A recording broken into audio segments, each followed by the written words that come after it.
Nos maquillaron los datos, se lo llevaron todo. Sin amilanarse, sin amilanarse. Este Ecuador amazónico, desde siempre y hasta siempre. ¡Viva la patria! Combatiremos la corrupción, la de ahora y la de ayer, y la que podría venir, la de dentro y la de afuera.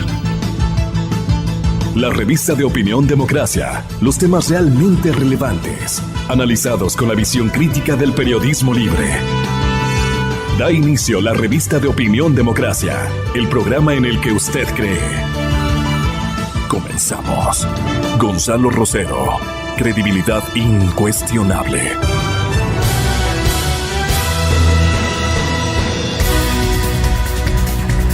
Prácticamente, señoras y señores, hemos amanecido este día miércoles 6 de marzo del 2019 con una fiscal que se despide. Prácticamente, en mi opinión, está despedida. Y me confío en las últimas informaciones que han acontecido, más que informaciones, exámenes. Cometió algunos errores, no solamente en el escrito, en el oral, sino que no logró los propósitos que le hubieran dado una imagen de mayor sustancia, de mayor posicionamiento en la candidatura a fiscal general de la República. Se fue adelantando porque no había rendido la prueba correspondiente y tenía una deuda aquí y una deuda en Colombia. Estábamos observando que la actual fiscal tenía la plena seguridad de que iba a hacerse de la victoria, pero no fue así. Todos los inventos que revelaron autoridades del gobierno que están poniendo cimientos para la Comisión Internacional y todo esto contra la corrupción, los ejes propuestos, la prevención de la corrupción, la detección, la reparación del dinero perdido, son aspiraciones muy antiguas del pueblo ecuatoriano. Todos hemos estado atrás de esto. La lentitud ha sido fiscal o de la fiscalía. No sé qué opine mi invitado, el señor doctor Mauro Terán, para esta parte más o menos darle un inicio de análisis. Y luego la opinión del economista Jorge Rodríguez de la Comisión Anticorrupción, Comisión Ciudadana, a la que estamos aguardando algunas posiciones justamente de reclamo a nombre de la opinión pública de la ciudadanía.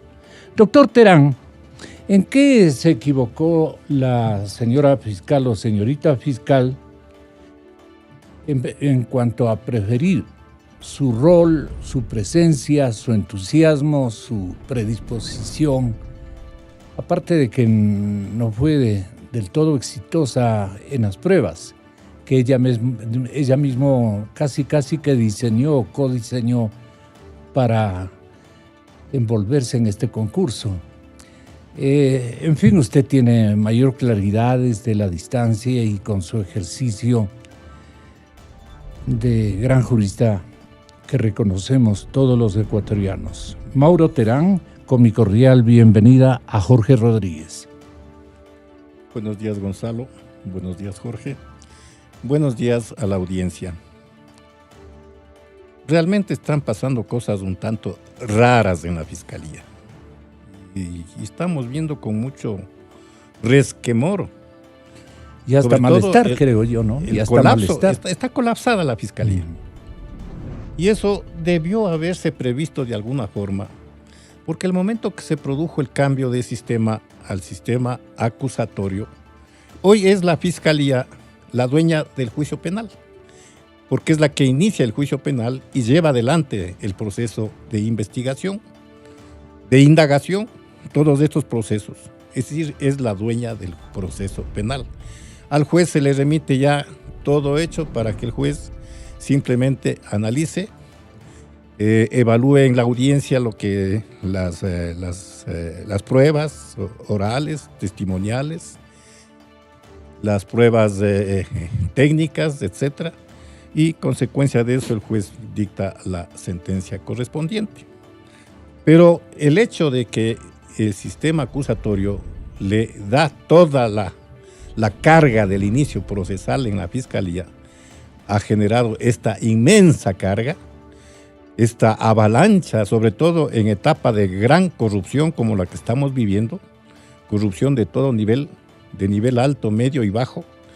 Esta avalancha de corrupción prácticamente ha colapsado a la Fiscalía.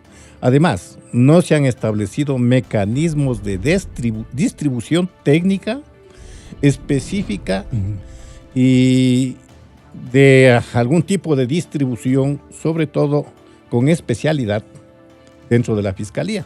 Entonces, esto llega a un momento en que hay fiscales que están abarrotados de causas y habrá fiscales que a lo mejor tienen apenas unas 2 ¿De qué manera han hecho colapsar el rol de la Fiscalía los avivatos de coyuntura? Bueno, los interesados, naturalmente, en determinados procesos que quieren desparramarlos, destruirlos, colapsarlos a través de lo que están haciendo. El primer error, Gonzalo, es haber desaparecido la independencia de la Fiscalía. Está sometida al Consejo de la Judicatura y eso no puede ser jamás. La Fiscalía tiene que ser totalmente independiente. Pero el momento que está sometida al Consejo de la Judicatura, pues inmediatamente meten la mano en la Fiscalía. Pero ese fue un diseño correísta. ¿Ah? El diseño fue correísta, pues desde justamente es un diseño correísta que estamos viviendo. Claro que desde el momento que se expidió el Código Orgánico Integral Penal, el famoso COIP, ahí se generaron mecanismos de control por parte del Consejo de la Judicatura. Y usted ve que hay mecanismos como aquel de la grave equivocación que pueden perfectamente aplicar a los fiscales, y han habido fiscales que han sido atropellados por el Consejo de la Judicatura. Eso no puede permitirse, es decir, tiene que recuperar la Fiscalía su independencia, su verdadera autonomía económica, técnica y sobre todo operativa. Tiene que recuperar la Fiscalía y no se puede meter la mano, sobre todo cuando ya le dieron en el sistema acusatorio toda la fuerza para llevar adelante el proceso penal. Inclusive podría recuperar presencia, señorío, si cabe el término, y autoridad, liderazgo en las investigaciones de todo orden, pero no la dejan. Sí, el apetito es increíble y la maniobra está a la orden del día. Entonces usted no sabe con quién está tratando. Así es. ¿Qué intereses guarda para sí o para su grupo? No sé cómo aprecia la Comisión Ciudadana de Lucha contra la Corrupción. Este es el episodio más nefasto que tiene la corrupción, porque quiere mantenerse, quiere sustentarse aún más. La corrupción es una compañía, una sociedad pública, pero sociedad anónima al parecer para muchos ecuatorianos, no creo. ¿Qué piensa la gente de todo esto, economista? Buenos días. Gonzalo, Mauro, un honor inmenso estar con usted. Gracias. Y a quienes nos escuchan. Yo creo que aquí vivimos el ejemplo del preso amarrado, en donde 10 años se mantuvo en una condición en donde no podía hacer nada si no tenía la disposición desde más arriba. El zafar esas amarras en estos 2 años ha sido un poco complicado y se han equivocado también. Entonces, yo no le criticaría tan directamente a Ruth Palacios. Yo creo que ella ha hecho el esfuerzo con los elementos que tenía, con un dedito afuera, porque todo lo demás seguía amarrada. Recién el Consejo de la Judicatura acaba de darle la facultad para el nombramiento de fiscales, pero el Consejo de Participación Ciudadana le dijo, no puede nombrar a nadie. Entonces, vea usted cómo realmente esta transición hace que el país detenga su camino. Yo digo que no hay que ser tan duros con Ruth Palacios, porque ella sí hizo, le dio trámite a algunas de los archivos, de los archivos que hizo Chiriboga, que hoy día está paseándose por todo lado. Entonces, sí le ha dado trámite, pero lastimosamente la parte organizativa, en definitiva, no tiene gente especializada. ¿Quién está paseándose por todo lado? Chiriboga. Chiriboga. Claro, Chiriboga. Yo le encontré varias veces ahí dentro de la fiscalía cuando nos solicitan que vayamos a hacer los reconocimientos de las firmas en nuestras denuncias. Hablando con los cuates. Debe estar haciendo algún trámite porque sigue ejerciendo su profesión de abogado. Pero de todas maneras, vea usted, la fiscalía en sí mismo espera ya unos 2, 3, 5 días. O sea, ya tenemos 10 días máximo en donde ya tendremos el fiscal correspondiente y ahí recién sí ya podemos decirles tenemos que hacer cambios. Lo que Mauro dice perfectamente bien, la independencia de la fiscalía es vital para que pueda hacer. Segundo, la formación de estas unidades especiales anticorrupción que venimos planteando ya desde hace algunos meses, en donde existan jueces, fiscales y peritos que conociendo en la materia con profundidad, porque como usted muy bien dice, Mauro, el fiscal hoy ejerce la función específica del denunciante, de quien plantea el problema luego de todo el proceso de investigación y de las etapas que establece la ley. Entonces, si no tenemos algo que tenga fuerza, realmente ante los jueces eso se cae. Entonces necesitamos fiscales que conozcan perfectamente bien el procedimiento, que conozcan el Código Penal y sobre todo que sean honestos. Porque esto es fundamental. Vea, yo puse en el Twitter la semana pasada el caso de unos fiscales, en donde es vergonzoso pues, que tengamos gente que sigue trabajando ahí adentro y que no podamos hacer nada para decirles, váyanse no a la casa, sino váyanse a la cárcel. Hay fiscales que tienen que estar en la cárcel porque realmente son una vergüenza para la institucionalidad del país. Entonces, yo digo, esperemos unos días, no será más de 1 semana, 2 semanas, donde ya tendremos el fiscal o la fiscal definitiva. Y ahí sí, hagamos las exigencias pertinentes para efectos de que le demos el cambio como se debería hacer. Lo más espantoso, Mauro, es que el diario El Universo revisa en su sala de redacción algunas informaciones que ha ofrecido de última hora la señorita secretaria jurídica de la Presidencia de la República, la doctora Joana Pesantes, donde pesan en la doctora Pesantes muchísimas, documentaciones, investigaciones, resultados de indagaciones y más que todo documentos. Pide la doctora Joana Pesantes, emite a conocimiento de nuestro presidente ciudadano anticorrupción, aquí presente, ante el señor economista Rodríguez Torres. Le da el siguiente informe respecto a lo que sonó fuerte y naturalmente nos molestó terriblemente que haya desaparecido un documento que hubiera cambiado la historia de esta investigación. No solamente en un rubro, porque todo lo general, el contexto habría sido distinto a lo que ahora no es. Simplemente no es.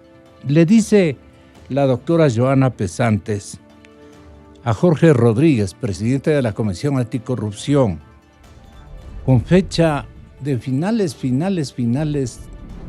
28 de diciembre del año anterior. Y le dice, en atención a su comunicación dirigida al señor presidente constitucional de la República, me permito informar a usted que revisado los archivos de la Secretaría General Jurídica, no se ha encontrado la documentación por usted solicitada. ¿Qué le solicitó usted? El contrato de Contosini Freire que fue a firmar el señor Alexis Mera en el Brasil, justamente relacionado con el tema de Odebrecht.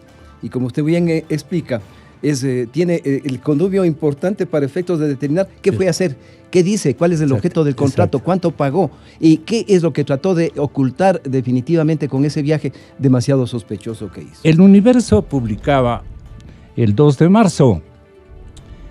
La Secretaría Jurídica de la Presidencia, atención señores oyentes, aseguró que en los archivos de las dependencias de Carondelet no reposa o no existe el contrato firmado por Alexis Mera, exsecretario de esa área, con el estudio Tocini Freire, abogados, supuestamente firmaron, con seguridad firmado en enero del 2017, para que represente al Estado ecuatoriano en Brasil en la investigación sobre los sobornos de la empresa Odebrecht. Además, la Secretaría Jurídica aclaró que los únicos documentos que le corresponde archivar a esa dependencia son los decretos ejecutivos y por ello su titular, Joana Pesantes, ofició a otras dependencias de presidencia para que informen si tienen o no conocimiento de este documento, porque a ella potencialmente le llamó la atención. Potencialmente. O pasa a ser un capítulo de la trama. Un poco de esto hay que hablar claramente. Tampoco volvernos lo que suele mencionar la ciudadanía. Hay que ser poco por respeto, pero no hay que ser totalmente. La Dirección Financiera, la Dirección de Gestión Documental y Archivo, la Dirección de Compras Públicas, la Coordinación General Jurídica y otras subdependencias de la Presidencia contestaron en 8 oficios a Pesantes que no poseen el contrato suscrito entre Mera y estos Tocini Freire, del estudio jurídico en Brasil. La Secretaría Jurídica de la Presidencia, estimados amigos oyentes, remitió esta información en respuesta a la consulta sobre un tuit de la Comisión Nacional Anticorrupción del pasado 17 de febrero, en el que señalan: el contrato con el estudio jurídico Tocini Freire, abogados, firmado por Alexis Mera en Brasil, desapareció de los archivos de la Presidencia, según la doctora Joana Pesantes. Entró un ángel endiablado. Que de paso era la segunda a bordo en la Secretaría de Jurídica cuando Alexis Mera era el jefe. Ella era la segunda, ¿no? Exactamente. Esto es importante manifestar. Sí, desde luego. Sería oportuno que los obtengan en ese tardío pero necesario viaje de los titulares de Procuraduría, Fiscalía, Contraloría. Este último viaje, el vecino, un poco procurador, ni se ha de haber acordado de esto porque él ya sabía que no es. Entonces, seguramente acuden, no sé si el señor procurador, el abogado del Estado me refiero, no el defensor de nadie. Ahora, puede ser que el abogado del Estado esté defendiendo a alguien, pues. Eso no está aprobado todavía. Con estas cosas se entreveran las suposiciones de una manera increíble y uno realmente no se sabe con quién está hablando. En términos de las autoridades que viajaron, hace un ratito estaba ahí el señor Granda, el doctor Granda. El doctor Granda dice: yo ni le he visto a la fiscal, no nos encontramos. El procurador parece que por ahí se vieron para tomarse un café. Entonces quiere decir que sería oportuno que los obtenga en ese tardío pero necesario viaje de los titulares de Procuraduría, Fiscalía, Contraloría y Secretaría de la Anticorrupción a Brasil para este 28 de febrero, decía la señora Joana Pesantes. adelantándose a una tarea que ella debía haber cumplido, pues, porque a ella le entregaron.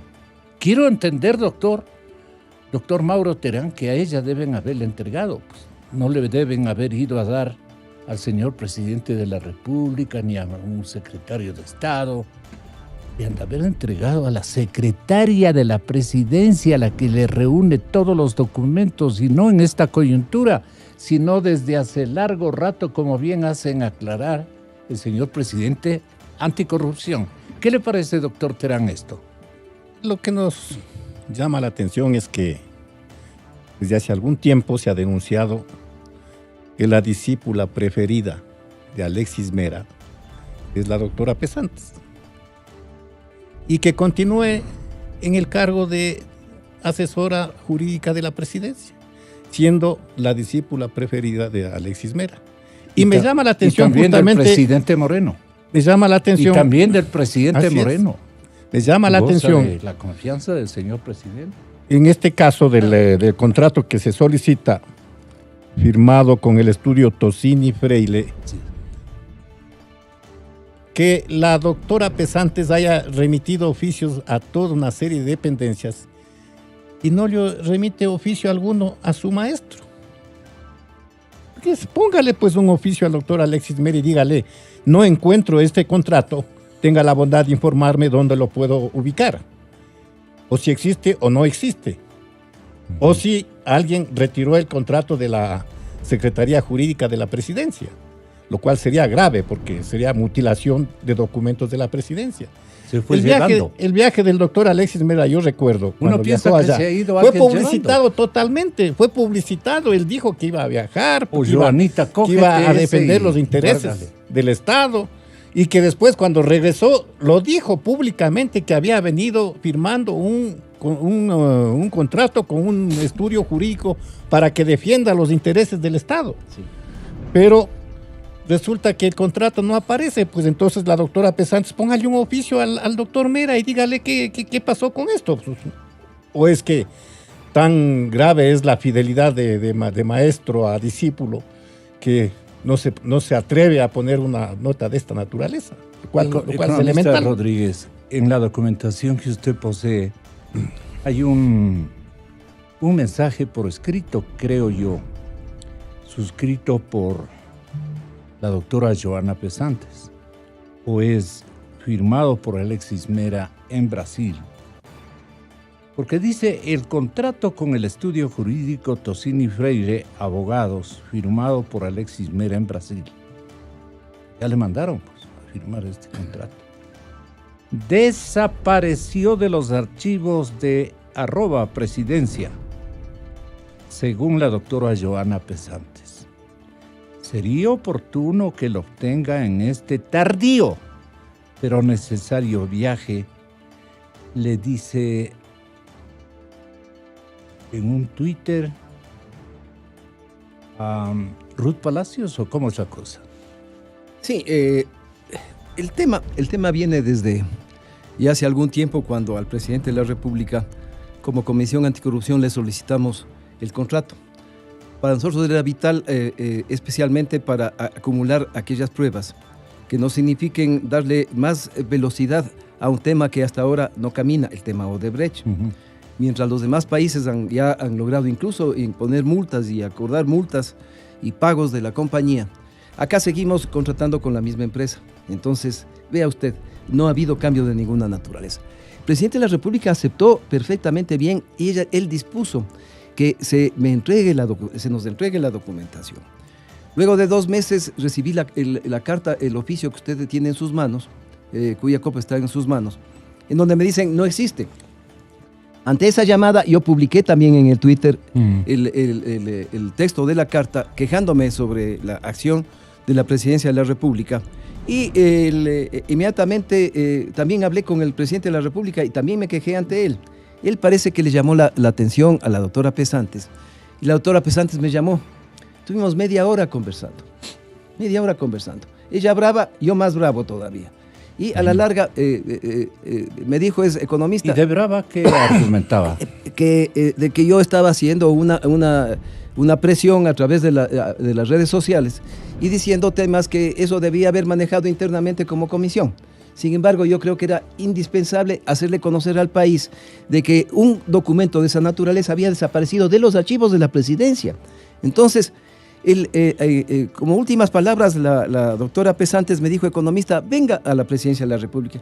Si usted encuentra, usted no va a encontrar. ¿Qué es lo que pasó? Es que yo me enteré en días anteriores que el estudio jurídico Tocini Freire estaba reclamando un saldo del honorario de $50,000 y que no les habían pagado todavía. Eso ratificaba aún más de que hubo el contrato, se firmó el contrato y que adicionalmente hubo un pago ya inicial. En esas condiciones... ¿Quién pagaría, no? Eso pagó la Senaín anterior, como Senaín.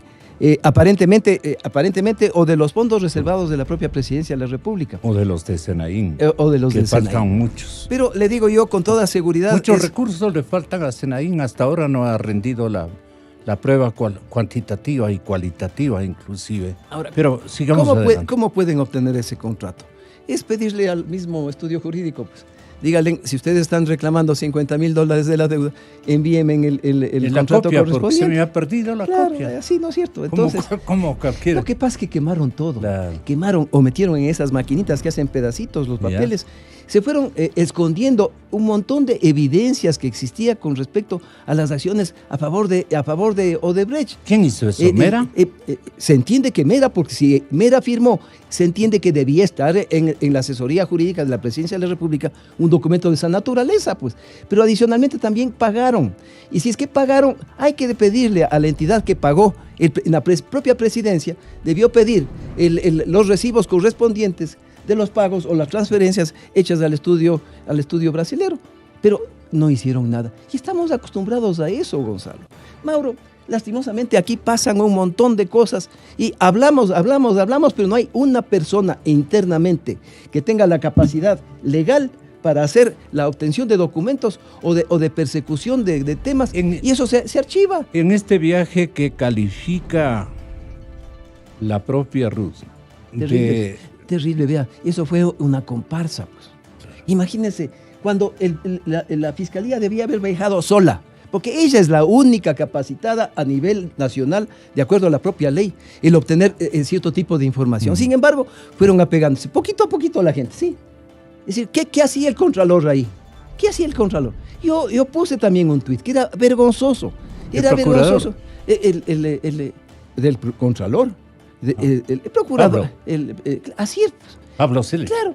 Un contralor que ha sido 7 años subcontralor, como la señora Pesantes, subjefe de ese departamento. ¿Cómo no saben lo que están haciendo los jefes? Discúlpeme, no nos llenemos de mentiras en un país en donde estamos acostumbrados. ¿Y cuál es el pecado mortal o venial del contralor, Pablo? No, es que digo el pecado mortal. ¿Cuántos años fue subcontralor? Entonces, discúlpeme, no sabía nada de lo que hacía el jefe. Discúlpeme, pues. Cuando el jefe vivía en Miami, y venía los días martes y se iba los días jueves a Miami, en primera clase de American Airlines, cuando era un ciudadano norteamericano. Carlos Pollitt. Sí. Cuando era un ciudadano norteamericano, afiliado al Partido Republicano, que votó por el actual presidente, cuando fue notario en esa ciudad, cuando es empresario con varias empresas, no pasaba aquí en el Ecuador. Eso fue declarado por el exdiputado Páez en ese entonces, ¿se acuerda? Sí. Él no vivía aquí en el Ecuador, pues. Yo lo dije públicamente cuando estaba Pollitt aquí en el país. Entonces, no vivamos de las mentiras, Gonzalo. Yo estoy cansado. Pero ¿a qué horas recogían esa maleta negra del Swiss Hotel el dinero que le ofrecían? Pero usted sabe decir, vea... Venía, cogía el dinero y se mandaba a cambiar. Se mandaba a cambiar llevándose parte, pero la mayor parte se quedaba aquí en el Ecuador. ¿Y se repartían entre quiénes? No se repartían. Eso se dirigía aparentemente hacia Manabí, a la inversión en determinadas empresas que hasta ahora no son investigadas. Entonces es un país de las mentiras. En todos somos unos mentirosos. Todos nos rasgamos las vestiduras hablando de la lucha contra la corrupción, pero nadie hace nada. Yo tengo ya desesperación de que, vea, este ejemplo clarísimo de lo que usted está hablando en este momento del contrato. ¿Por qué no pidieron, en vez de pedirles a los funcionarios, si no encontraron, pidan al Brasil copia del contrato y veamos qué es lo que determinaron? ¿Quién pagó? ¿No será peculado también esa parte? ¿No será una de las formas de ponerle por peculado también preso al señor Mera, en donde no han podido hacer nada más y nada menos que dejarle libre? ¿Acaso no hay declaraciones de la gente de Odebrecht en donde le dieron 4 millones y pico de dólares al señor Alexis Mera? Entonces, así es. Discúlpeme, pero a mí me repugna todo este tipo de cosas. Este documento me gustaría que tenga la bondad de referir a quién pertenece, qué dice el texto, está en portugués. Claro, es fácil. Vea que bueno, usted tiene... Está en portugués y yo hablo un poquito de portugués, estudié en el Brasil, entonces. Tanto Conceição como Mameri explicaron a los fiscales brasileños que un primer pago fue por 1.3 millones para el regreso de Odebrecht a Ecuador en el 2010. Yo tengo ese documento. Y posteriormente se realizó otro pago de 3.5 millones como una especie de protección para no tener problemas en las obras que estaban desarrollando en el país. Incluso Concepción declaró que al inicio Pareja le pidió 5 millones, pero que luego quedaron en los 3.5 millones de dólares. Pero vea, el tema es, incluso el Departamento de Justicia de los Estados Unidos se equivocó cuando habló de los 33.8 millones de dólares que habían pagado en el periodo desde el 2009 hasta el 2016. No, eso era para el regreso de Odebrecht al Ecuador. Óigame bien, eso era para el regreso. Esa cantidad se repartió entre varias personas. Hicimos una verificación incluso, sacando documentación del juzgado de Ambato, en donde se iniciaron las acciones penales en contra de Odebrecht, luego de que fuera expulsado del país por el tema especialmente de San Francisco. Luego de eso, el procurador hizo lo necesario por disposición de Alexis Mera. Se eliminó todo el proceso penal que se había iniciado en contra de Odebrecht y la plata aparentemente vino de Lima en carro de la Contraloría, porque como no tenían eran 14 millones que tenían que pagar a 2 personas en ese entonces, el dinero no tenían aquí en el Ecuador. Tuvieron que mandar un carro de Contraloría que lógicamente le permitía pasar por las fronteras sin que nadie les revise. Entonces ahí hubo una peleita entre varios actores, el reparto correspondiente, eso se sabe, pero lastimosamente se podría determinar, pero no hay quien dé viabilidad a ese tipo de verificaciones que debería hacer la Fiscalía del Estado. Todos se hacen. Todos se liberan de culpabilidad y pare de contar. Pero adicionalmente pasamos bien bonito hablando aquí en la radio. Claro. Aquí hablamos en la radio todas las cosas que son verdades. Pero ¿quién hace ya como Estado? No hay nadie, pues. Entonces, el problema es que todo el mundo declara la lucha contra la corrupción. Da vergüenza, da repugnancia oírles a cerca de 82,000 candidatos a los distintos puestos que hoy día dicen que son los adalides de la lucha contra la corrupción. ¿Qué hicieron durante el periodo anterior? Mameri testificó que Conceição le había indicado que debido al papel preponderante que había jugado Alexis Mera en la elaboración de los decretos presidenciales para la expulsión de Odebrecht en el 2008, era imprescindible contar con su apoyo para su retorno. Y ahí les aplicó el 5 millones, pues no. Y le entregaron en caja de zapatos, según cuentan, ¿no? Sí, pero no le dieron los 5, sino los 3. Así es. Pese a presentar los depósitos, Conceição admitió que nunca se reunió con Mera, como sí lo hizo con otros funcionarios mencionados en sus testimonios. Por ejemplo, el entonces contralor Carlos Poli o Ricardo Rivera, el tío del entonces vicepresidente Glass. El diario El Universo pidió una entrevista a Mera. Le insistió para que informe de su viaje a Brasil en enero del 17 y la contratación de un estudio jurídico en ese país para que represente a Ecuador en el caso de Odebrecht, pues según la prensa brasileña se contrató a la firma Tosini Freire Abogados. Sin embargo, no hubo ninguna respuesta, no le dieron ninguna respuesta al diario El Universo.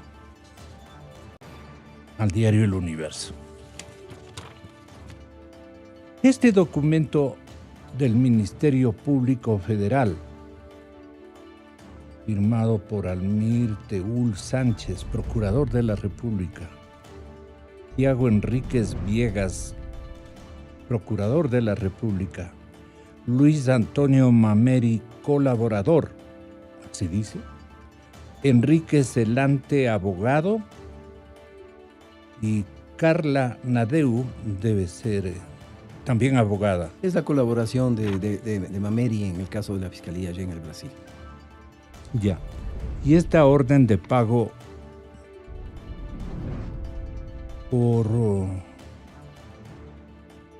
desde el Chase Manhattan Bank en la ciudad de Nueva York. Por eso se vincula la Corte de Justicia norteamericana en el tema de Odebrecht, no solamente por las coimas que pagaron en Miami a determinadas personas, sino también porque utilizaron la banca internacional para el efectos del pago de coimas. Pero el 3 de febrero del 2017, y nosotros tenemos un audio de archivo, el exsecretario jurídico de la presidencia, Alexis Mera, justificaba, si quieren, estas pláticas, estos audios, los que se hacen gringos ahorita, porque la mayor parte se hacen los gringos. Alexis Mera justificaba la decisión de contratar un estudio jurídico en Brasil. Yo tengo ese audio. ¿Cómo quiere que vaya a Brasil sin abogado? ¿Cómo quiere que descubra las cosas? ¿Cómo quiere que me informe? ¿Qué va a contratar abogado? Lo que tengo que saber es que nos tengan la información adecuada. Pero toda esa payasada que dicen que uno que ha ido a ocultar cosas, a pedir que no revelen nada, eso no puede. Hay acuerdos de confidencialidad que hemos solicitado que se revelen. Cuando se revelen tendremos los nombres y vamos a investigar. No es reservado, no puede ser. Pero ya le digo, más bien es tema de información. No es un tema de gestión, de pedir que se oculten cosas, nada de eso. ¿Qué le parece, doctor Mauro Terán? ¿A qué le suena esto? Mire, lo que dice con propiedad Jorge es que da desesperación realmente. Cómo las cosas van surgiendo, van abriéndose, ¿no? Van transparentando y no hay nadie que utilice esa información, ¿no? No hay nadie. Ni en Comisión Nacional ni en Comisión Internacional. Nadie. Se burlan de nosotros. Mire, yo estoy seguro que hasta este momento no se sabe exactamente cuál es el monto de los sobreprecios de Odebrecht. ¿Se sabe realmente cuál fue el monto de los sobreprecios de Odebrecht? Estoy seguro que no se sabe y nadie se ha preocupado de liquidar. Porque a Odebrecht lo primero que hay que exigir y demandarle es justamente el pago de esos sobreprecios que le perjudican al Estado ecuatoriano y que han sido la base de la coima. ¿Por qué? Porque es en función del sobreprecio que pagaban las coimas.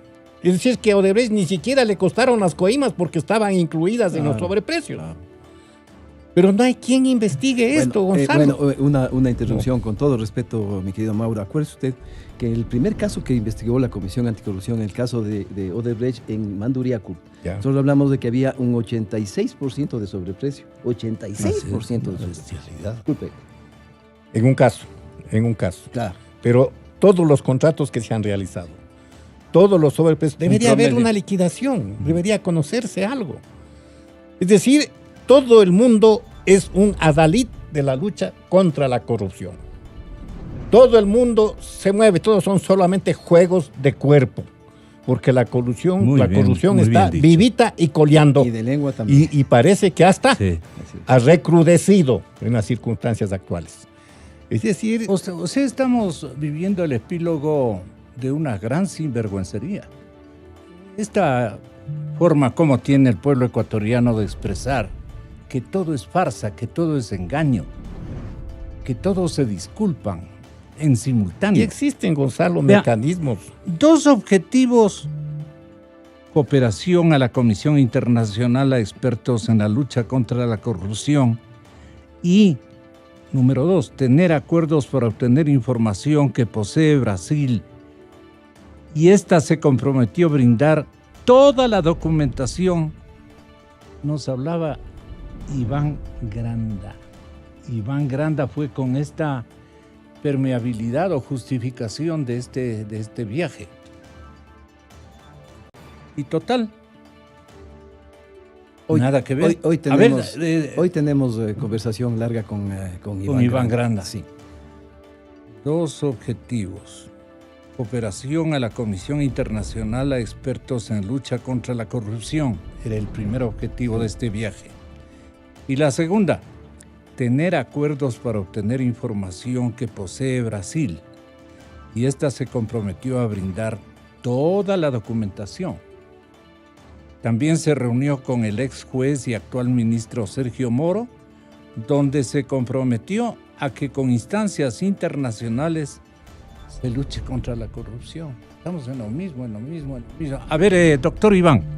Tuvo 2 objetivos la misión, la una hallar cooperación a la Comisión Internacional de Expertos de Lucha en contra de la Corrupción, y la segunda, la fiscal Ruth Palacios se reunió con su homóloga, la fiscal Dodge, con la que generaron y establecieron acuerdos frente a cómo se tiene que plantear los pedidos de información y romper con esta impunidad que a los ecuatorianos sí nos preocupa.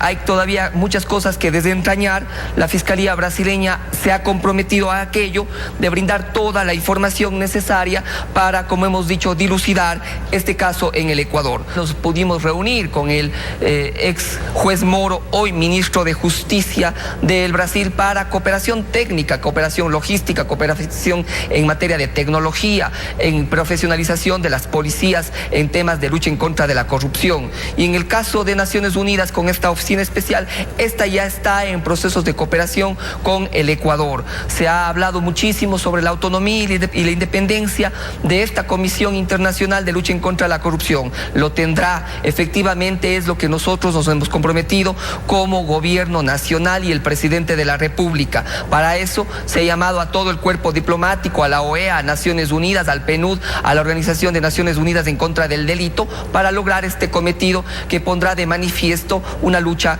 certera, eficiente, efectiva en contra de todo lo que signifique el gobierno anterior en materia de corrupción y todo lo que esta comisión quiere investigar.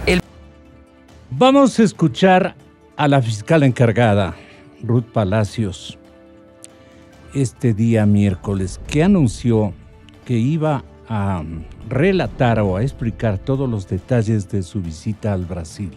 Ya lo hizo en parte en Teleamazonas.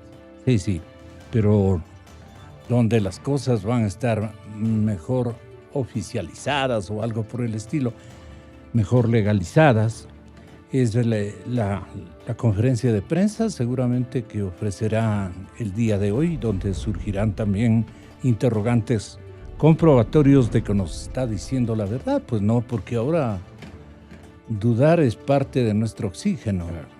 Escepticismo total para todos. Les dedico el pasillo. No les creo. No sé si cambiará. No sé si cambiará la triste realidad del pueblo ecuatoriano, ¿no?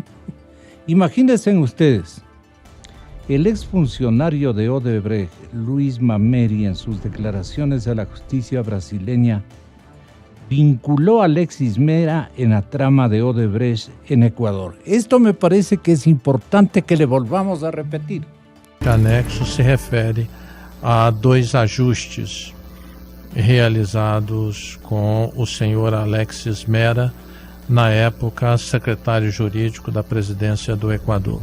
O primeiro, referente a um projeto executado no passado pela companhia, isso aproximadamente em 2007, 2008, de um projeto chamado Hidroelétrica São Francisco, neste caso envolvendo o ajuste de 1,3 milhão de dólares, e um segundo ajuste, sem assim um projeto específico, voltado para, segundo o senhor José Conceição, evitar represálias contra a companhia, como aconteceu no passado, de 3,5 milhões de dólares. No ano de 2010, eu designei José Conceição como diretor superintendente do Equador.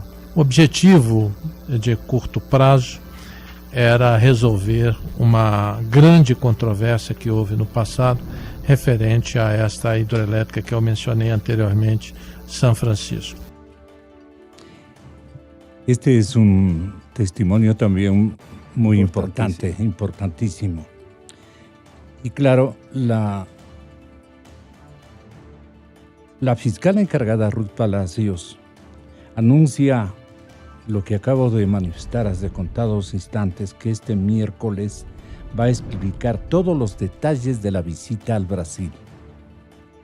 Y adelanta que se estrecharon lazos de cooperación. Se lo ve en una fotografía, yo tengo una fotografía por allí, publicada por uno de nuestros rotativos, ecuatorianos quiero decir, con la procuraduría de ese país, o con la procuradora de ese país. Ahí se han jurado amor eterno y todo lo demás. Y ha dicho que solicitó la comparecencia de Eduardo Mameri sobre el caso de Brecht. ¿Esto le parece súper correcto al doctor Mauro Terán de que comparezca de nuevo a solicitud de ambas fiscales, si se puede decir así, el señor Mameri, y nos repita lo que acaba de mencionar nomás? Mire, ya se ha señalado. Claro que Mameri da unos datos con cierta precisión, pero inclusive Mameri ha señalado que quien conoce a fondo el punto y coma de todos los hechos es Concienciado Santos. Él es el hombre clave, porque él conoce todo. Inclusive hablan y dicen que quien actuó a nombre de Alexis Mera es Carlos Pareja Cordero, Capaco, que está refugiado, entre comillas, en el Perú, ¿no?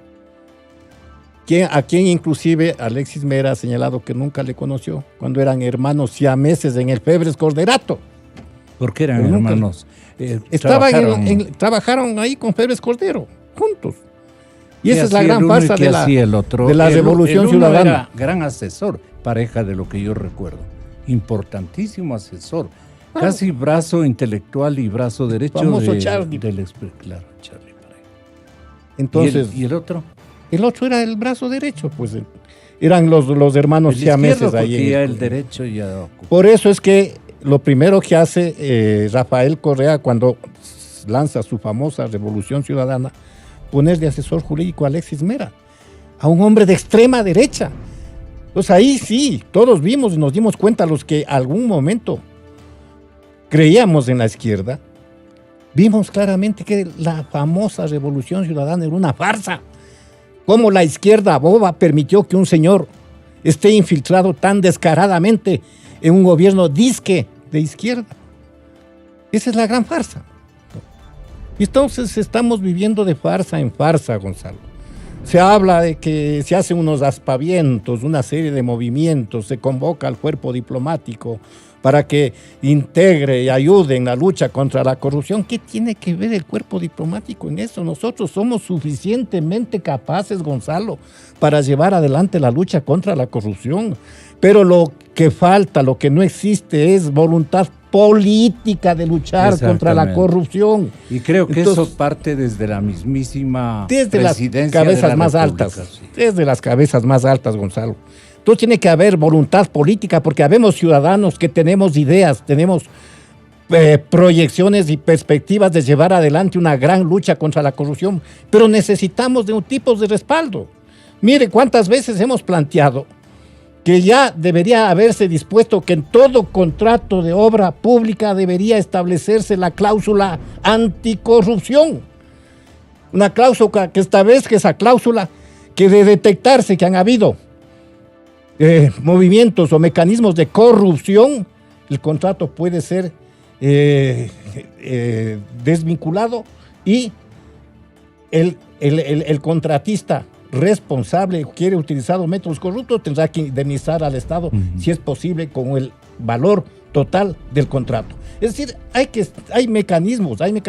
Hemos venido desde hace algún tiempo planteando la necesidad de que se expida la ley de extinción de dominio. Claro. La ley de extinción de dominio cambia radicalmente la fatalidad que estamos viviendo, Gonzalo. Porque el esquema jurídico que estamos viviendo establece que primero se inicie la acción penal y al final de la acción penal vendrá la recuperación de lo ilegítimo. En cambio, la ley de extinción de dominio aprobada, ¿qué haría? La ley de extinción de dominio, ¿qué determinaría de acuerdo al proyecto de Naciones Unidas? La fiscal.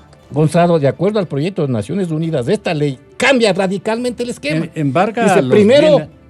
Recuperamos los bienes y después la acción penal. ¿Por qué?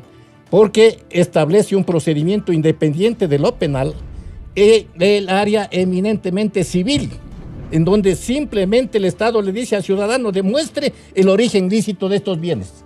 Si no puede demostrar dentro del procedimiento que se le otorga y dentro del plazo que se le otorga, disculpe, pero estos bienes pasan a manos del Estado. Se cambia la carga de la prueba. Y se expide una sentencia de extinción de dominio. Inclusive esta sentencia de extinción de dominio le va a servir al Estado en el exterior para recuperar bienes. Este no era el discurso. Porque ¿qué pasa? De Iván Granda. Usted detecta, Gonzalo, usted detecta cuentas en el exterior. Hablamos ya con Iván Granda.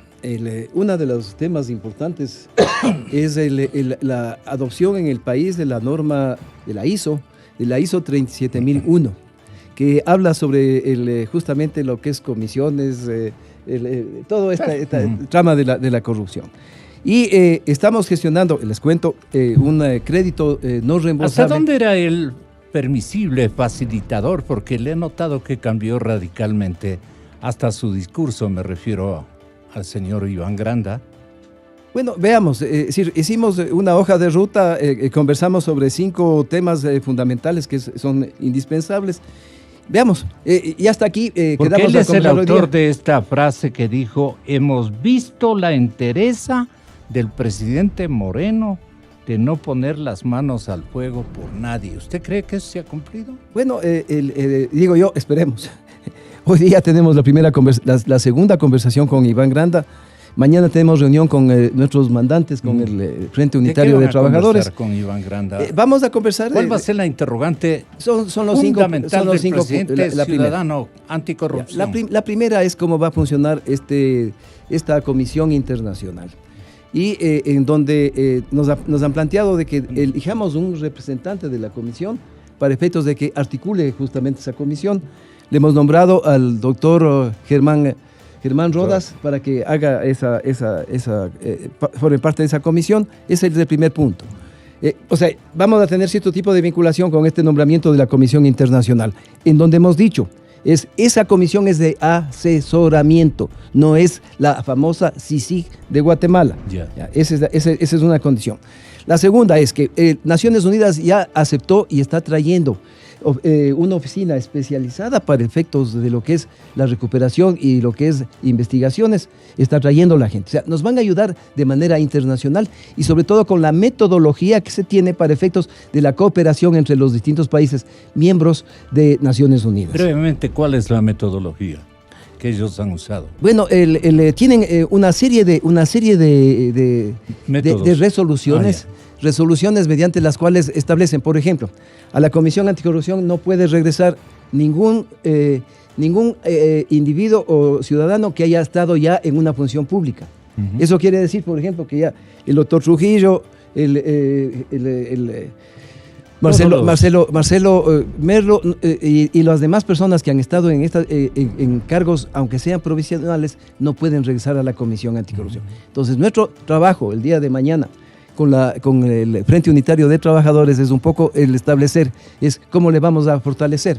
Yo creo que los que estamos en la comisión ya cumplimos nuestro rol. Pero se van entonces a apoderar de la comisión de anticorrupción, de la comisión de participación ciudadana, los candidatos correístas que dicen que suman como 20.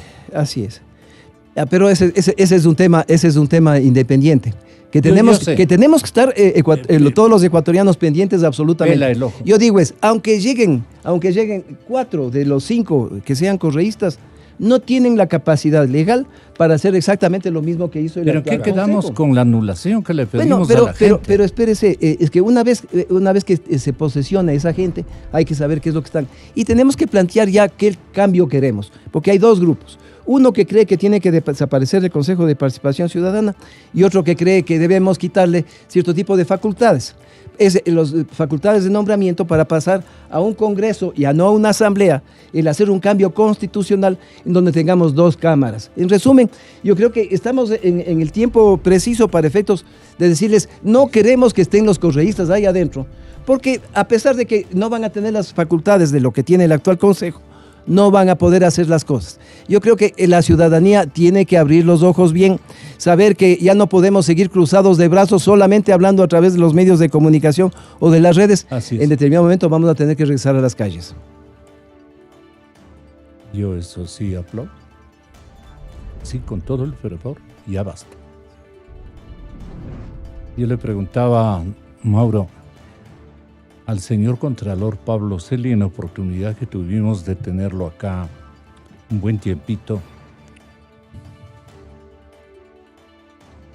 le consultamos más bien en Radio Democracia, doctor Celi, señor Contralor, ¿usted posee la cifra de la cuantía a la que asciende el monto global de la corrupción? Esto nos respondió. ¿Cuánto ha recaudado usted en su etapa de dineros del público, del pueblo, que se han robado en diferentes dimensiones de incumplimientos legales, de tramposerías, de contrataciones malavidas y todo lo demás? ¿Usted tendría una cifra aproximada, señor Contralor? Sí, un porcentaje relativamente mediano, diría yo, dentro de lo que son las capacidades coactivas de la Contraloría. 20 millones de dólares. Es relativamente poco en relación a los 800 que he sancionado, sin duda, porque el resto está fuera de las capacidades de acción coactiva de la Contraloría. El resto tendría que ser recuperado por una acción conjunta de la Contraloría, la Fiscalía y los jueces, porque la recuperación de valores no nace del dictamen del Contralor del valor afectado, nace de la capacidad de seguimiento del Estado del proceso de recuperación y resarcimiento. Voy a ponerle un ejemplo que además es la actuación de Odebrecht en el Ecuador. ¿Qué porcentaje Odebrecht de esos 800 millones ha contratado? Es buena pregunta. Sí, no tengo un porcentaje preciso, pero creo que los contratos de Odebrecht ascienden alrededor de 300 millones de dólares en el Ecuador, aproximadamente. Puede ser, no tengo una cuantificación exacta. El tema es que hay contratos, subcontratos del sistema de contratación de Odebrecht en el Ecuador, es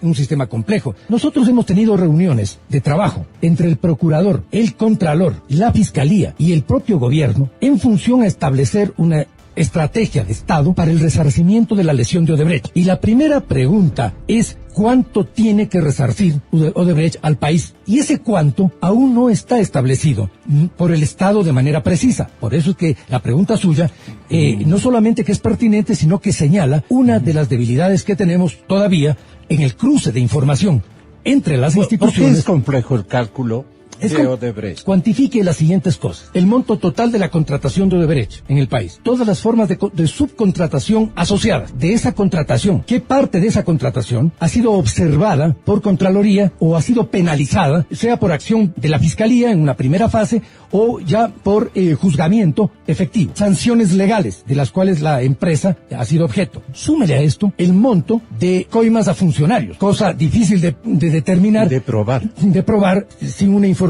rigurosa que generalmente está fuera del país. Un cuarto valor que yo añado y que no es menor: la lesión enorme a un bien intangible que es la ética pública, que es la integridad del Estado, que es la confiabilidad de los gestores administrativos. Entonces harían unos 2.000 millones, pues, señor Contralor, para comparar cifras de ese instante con las de ahora. Yo le hubiera replicado de esa manera, pero yo no conocía. La pregunta que usted le hizo al 200 millones Dígale, señor presidente. 280 millones de dólares solamente cerca en el contrato de 300 del movimiento de tierras, solamente por movimiento de tierras. No hablamos de la tubería. En la tubería tenemos otros 220 millones de dólares. La refinería del Pacífico. Ya tenemos ahí cerca de 500 millones de dólares solamente en refinería del Pacífico. Cuando yo le pregunté, usted me dijo 300 millones, se queda súper corto. Por eso dijo Jorge Rodríguez aquí. Tu pregunta no fue pertinente, sino fue impertinente, según señala. Porque está demostrando que la Contraloría es la que primero debería saber cuáles los sobreprecios que sancionó. cobró. Yo sancioné 800, dice. Vea, Gonzalo, ¿no cree que lo que está planteando Sancionar es que descubre, pues, ¿no es cierto? Pero ¿no cree que deberíamos ya saber cuál es el monto total de los contratos? ¿Cuál es el monto del sobreprecio en cada uno de los contratos de Odebrecht? ¿No cree usted que ya el Ecuador desde hace 1 año y medio debió haber ya negociado con Odebrecht la multa o la devolución de la plata? Discúlpeme, pues entonces seguimos hablando todas las semanas de lo mismo. No han adelantado nada a ellos. Se reúnen para las fotografías. ¿Ha visto las fotografías? Varios funcionarios del sector público, de organismos de control. Fotografía para firmar acuerdos de cooperación. No me hagan matar de la risa, caramba. ¿Cómo pueden seguir diciendo semejante barbaridad? La Constitución obliga que todas las organizaciones del Estado tienen que coordinar sus acciones, no fotografías. Queremos que hagan cosas, queremos que tomen resoluciones, queremos que nos recuperen la plata, que se nos llevaron más allá de 35.000 millones de dólares, en las cuales la compañía Odebrecht tiene parte, pero no es todo. Ahí están las compañías chinas, hemos presentado denuncias. Hay sobreprecios. Sobreprecios y de manera de llevarse la plata a través de estudios falsos. Intermediación petrolera. Pero vea, el tema de los convenios de doble tributación con España y con Suiza, hay que denunciar ese tema, hay que eliminar esos convenios, porque eso ha servido para efectos de que se formen empresas fantasmas, se creen estudios falsos y se pongan facturas para llevarse las comisiones a depositarse en Europa, en el sistema financiero internacional, o en China, en el sistema financiero internacional. Solo aquí buscamos la verdad. Inicio de espacio promocional y publicitario. Por las parroquias y